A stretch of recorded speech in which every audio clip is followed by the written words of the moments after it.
Wasisoni naro wasisani sese zarmona Isha nino kumbira kuona Ewa kwen Zime zangu watitwe Atishokoreni ite kutineri Nani mapenzi chembele Shakawanda kanaiwa Indra Yo, wagwan me sisters. Wagwan over this. Wagwan.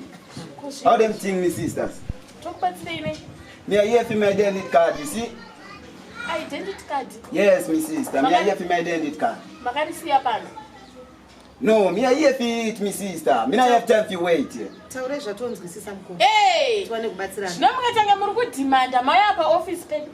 Kutonge muri mwana wa government. Aminoti muda kuti zvinyatsofamba sei.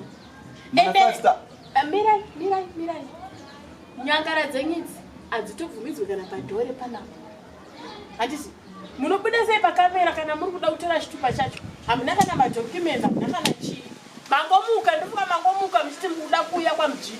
Marasta. Mite musha ini kwashi. Nai. Hey, me sister. You better remember my five-star Rasta man. Me not have time to play with you. Aiwa Rasta, tise titori naro Rasta. Rati mkuruona. Renyu rakagonyuka erika. Imbozo kere mnusunga Rasta. Hey, this is a Rasta man thing. It's a bad man thing.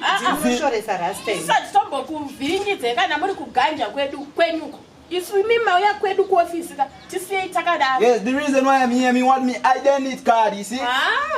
Mapana na identity card yama the reason why I'm here. You want to me to chewoy. Bombo clot. This place is full of blood clots. Blood clots. Bombo clots. Bombo your brother. And you too.